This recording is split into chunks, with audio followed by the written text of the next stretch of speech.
تصدق ان عام 1934 كان جمهور نادي الزمالك او زي ما كان بيتم تسميته وقتها نادي المختلط بيشعروا بالغضب والضيق بعد هزيمته من نادي السكة الحديد بهدفين مقابل هدف، وخروجه من الكأس السلطانية وتأهل السكة الحديد للدور قبل النهائي.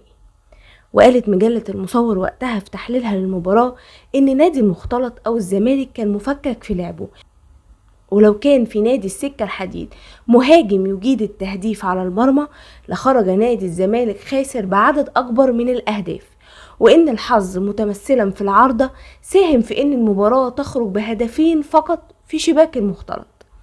ورغم إشادة المجلة بنظافة اللعب والروح الرياضية المتبادلة بين اللاعبين والجمهور، إلا إنها قالت إن المباراة كانت مفتقدة للفنيات واللمسات الجمالية لولا بعض الهجمات السريعة والمفاجآت المتميزة اللي قدمها نادي السكة الحديد في الشوط الأول. وأشارت المجلة ساخرة إن نادي المختلط لم يفز بالكأس السلطانية إلا مرتين، عام 1921 و 1922، وأكدت إن كل هزائمه في الكأس في السنين الماضية كانت من فرق أقل منه بالقوة. ونادي الزمالك تأسس على يد المستشار جورج مارزباخ رئيس المحاكم المختلطة في مصر عام 1911، وأطلق عليه في البداية اسم قصر النيل لوجوده بمنطقة كازينو النيل.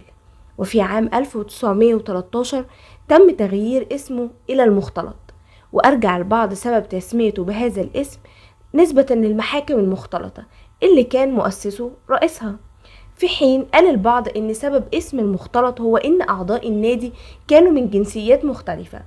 وفي عام 1941 أطلق عليه الملك فاروق اسمه، فأصبح نادي فاروق الأول. ولكن بعد قيام ثورة 1952 ورحيل الملك فاروق تم تغيير اسمه إلى الزمالك. وجدير بالذكر ان نفس الصفحة الرياضية اللي كانت كاتبة عن الزمالك كانت بتغطي كمان المباريات التمهيدية المؤهلة لكأس العالم، وكان الاخبار ان المنتخبات بتخسر بعدد اهداف كبير جدا ولا كأنه بلاي ستيشن. يعني ذكروا ان اسبانيا فازت على البرتغال ب7 اهداف مقابل هدف واحد، وان المانيا فازت على لوكسمبورغ ب9 اهداف مقابل هدف واحد.